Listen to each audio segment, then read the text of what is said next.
जय हिंद दोस्तों। चलिए आज की इस वीडियो में आपको स्टार्ट करेंगे त्रिभुज का जो है बेसिक क्लास हम स्टार्ट करने के लिए जा रहे हैं। लेक्चर फर्स्ट वीडियो जो है मेरे चैनल पर ऑलरेडी अपलोड कर दिया गया है, आप उनको जाकर देख लीजिएगा। ये जो लेक्चर 2 बन रहा है, तो चलिए इसमें आपको बताएंगे कि त्रिभुज को जो है भुजा के आधार पर कितना पार्ट में बांटा गया है। तो चलिए ये स्टार्ट करते हैं, जरा आप देखिएगा। सबसे पहले समझिए त्रिभुज यानी ट्रायंगल भुजा के आधार पर, यानी भुजा के आधार पर जो है कितना भाग में इसको जो डिफाइंड किया गया है, यानी कितना भाग में इसको जो है बांटा गया है। तो चलिए समझिए। फर्स्ट में है समबाहु त्रिभुज, समबाहु त्रिभुज त्रिभुज।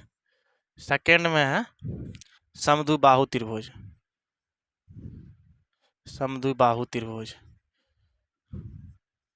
समद्विबाहु त्रिभुज त्रिभुज। थर्ड में है विषमबाहु त्रिभुज, विषमबाहु विषमबाहु त्रिभुज। जरा आप समझिएगा, समबाहु त्रिभुज किसे कहते हैं। सम का मतलब होता है समान, बाहु मतलब हुआ भुजा। जिस त्रिभुज का प्रत्येक भुजा आपस में समान होगा उसे हम समबाहु त्रिभुज कहते हैं। जरा देखिएगा, इनको जो है इनका जो है डायग्राम से हम आपको बता देते हैं। मान लीजिए ए बी सी यह एक त्रिभुज है। ये भी भुजा ए है, ये भी भुजा ए है, ये भी भुजा ए है। तो ये जो है आपस में तीनों भुजा ये बराबर है, तो इसको हम समबाहु त्रिभुज कहते हैं। जैसे ए बी बराबर, फिर बी सी बराबर, फिर ए सी। ए बी कितना है, ए बी ए है, फिर बी सी कितना है, ए है, फिर ए सी कितना है, ए है। जरा ये देखिए, तीनों भुजा बराबर है। इसको हम कौन सा त्रिभुज बोलेंगे, इसको समबाहु त्रिभुज इसको हम कहेंगे। देखिए समबाहु त्रिभुज में क्या होता है कि इसमें प्रत्येक का एंगल जो है 60 डिग्री का होता है। इसमें प्रत्येक का कोण जो है 60 डिग्री का होता है। अगर पूछ देगा आपको समबाहु त्रिभुज में प्रत्येक का एंगल कितना का होता है, 60 डिग्री का होता है। जरा आप इनको जो नोट डाउन कर लीजिएगा। त्रिभुज का तीनों कोण का योग कितना होता है, 180 डिग्री का होता है। इनको भी आप नोट डाउन कर लीजिएगा। ए प्लस बी, कोण ए प्लस कोण बी, फिर कोण सी बराबर 180 डिग्री।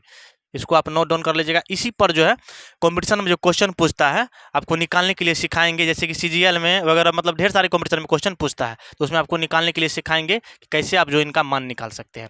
जैसे आपको एंगल दे देगा, एंगल ए बराबर दे देगा एक्स प्लस वाई, तो आपको फाइंड करना पड़ेगा। बोलेगा फाइंड करने के लिए फाइंड कौन सी, यानी आप कौन सी का आप मान निकालिए, कौन सी का आप मान निकालिए। इसी प्रकार से क्वेश्चन पूछेगा। हालांकि ये जो है हम आपको नेक्स्ट वीडियो में बताएंगे। फिलहाल आप इसमें आपको बताएंगे कि पहले त्रिभुज को आप बताते हैं कि त्रिभुज समझिए कि त्रिभुज होता है क्या, समद्विबाहु त्रिभुज क्या होता है, समबाहु त्रिभुज क्या होता है। जरा पहले आप इनको समझ लीजिए। इसमें स्टार देकर लिख लीजिएगा। समबाहु त्रिभुज में स्टार देकर आप लिख लीजिएगा। वैसा त्रिभुज जिसका जो आपस में तीनों भुजा बराबर रहेगा उसे हम कहेंगे समबाहु त्रिभुज कहेंगे। यानी इसमें जो है एंगल भी समान होगा, यानी प्रत्येक का एंगल कितना का होगा, एंगल 60 डिग्री का होगा। चलिए फिर जो है ये समझ गए होंगे। आपको बताते हैं समद्विबाहु त्रिभुज। देखिए यहाँ पर समद्विबाहु त्रिभुज, समद्विबाहु त्रिभुज, समद्विबाहु त्रिभुज, ये त्रिभुज का ये सिंबल है। समद्विबाहु त्रिभुज किसे कहते हैं। देखिए आपको हम क्या बताए थे, सम मतलब हुआ समान, दो मतलब हुआ दो। जो है जिस त्रिभुज का आपस में दो भुजा बराबर हो उसे हम समद्विबाहु त्रिभुज कहते हैं। इसमें देखिए, इसमें क्या होता है कि इसमें जो है जैसे कि दो भुजा बराबर रहेगा तो दो कोण भी बराबर होगा। जैसे कि यहाँ पर समझिए, मान लीजिए त्रिभुज ये जो है ए है, ए बी सी, मान लीजिए यह एक त्रिभुज है। तो इसमें मान लीजिए ये भुजा ए है, फिर ये भी भुजा ए है, ये भुजा सी है। देखिए यहाँ पर देखिए दो भुजा बराबर है, यानी ये भी भुजा बराबर है, ये भी भुजा बराबर, यानी जो है ये आपस में ये इसके बराबर है और ये इसके बराबर है। तो जो दो भुजा बराबर जिस त्रिभुज का रहेगा उसे हम समद्विबाहु त्रिभुज कहेंगे, समद्विबाहु त्रिभुज कहेंगे। इसमें जो है दो एंगल बराबर रहेगा, यानी दो एंगल मान लीजिए ये जो आप देख रहे हैं, ये भुजा के जो सामने में जो ये एंगल है, ये भी एंगल बराबर रहेगा, और ये जो भुजा देख रहे हैं इसके सामने में जो एंगल है, ये भी एंगल बराबर होगा। आई होप, मुझे उम्मीद है कि आप ये समझ गए होंगे। इसका परिभाषा लिख लीजिएगा। जिस त्रिभुज का आपस में दो भुजा बराबर हो उसे हम समबाहु त्रिभुज कहते हैं, सॉरी समद्विबाहु त्रिभुज कहते हैं। जरा आप इनको लिख लीजिएगा, मतलब जिस त्रिभुज का आपस में दो भुजा बराबर हो उसे हम समद्विबाहु त्रिभुज कहते हैं। इसमें दो कोण भी बराबर होता है। इसमें जो है, इसमें ये कोण का नाम क्या है, हालांकि बेसिक में आपको बता देंगे, नेक्स्ट वीडियो जाएगा उसमें आपको बताएंगे, उसमें आपको जो क्वेश्चन भी करा देंगे, पहले आप इनको आप समझ लीजिए।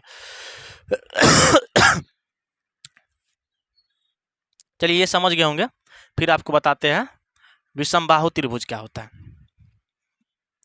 विषमबाहु त्रिभुज थर्ड में है विषमबाहु त्रिभुज। विषमबाहु त्रिभुज, विषमबाहु त्रिभुज, जरा आप इनको समझिए। विषमबाहु त्रिभुज किसे कहते हैं? जिस त्रिभुज का आपस में कोई भी भुजा बराबर नहीं हो उसे हम विषमबाहु त्रिभुज कहते हैं। जैसे मान लीजिए त्रिभुज है ए बी सी, यह एक त्रिभुज है। मान लीजिए ये भुजा ए है और ये भुजा, थोड़ा इसको हम अलग करके बना देते हैं, थोड़ा इसको हम यहाँ कर देते हैं। मान लीजिए ये भुजा ए है, ये भुजा बी है, ये भुजा सी है। मान लीजिए ये जो तीनों भुजा आपस में बराबर नहीं होगा तो इसको हम कौन सा त्रिभुज बोलेंगे? इसको हम बोलेंगे विषमबाहु त्रिभुज कहेंगे। इसमें तीनों एंगल भी बराबर नहीं होगा, मतलब तीनों एंगल भी अलग अलग होगा। आई होप, मुझे उम्मीद है कि आप समझ गए होंगे। जैसे मान लीजिए ए बी बराबर not equal to B C, फिर बराबर not equal to A C, यानी इसमें कोई भी भुजा बराबर नहीं होगा। यानी ए बराबर नॉट इजकल टू बी बराबर नॉट इजकल टू सी, इसमें जो है आपस में कोई भुजा बराबर नहीं होगा। इसमें एंगल भी मतलब कोई भी एंगल भी बराबर नहीं होगा। मान लीजिए एंगल ए बराबर not equal to angle B बराबर not equal to angle C. अब जो है इनको आप समझ गए होंगे। आई होप, मुझे उम्मीद है कि आप समझ गए होंगे। चलिए आज के वीडियो यहीं तक, आपसे नेक्स्ट वीडियो मिलेंगे हम।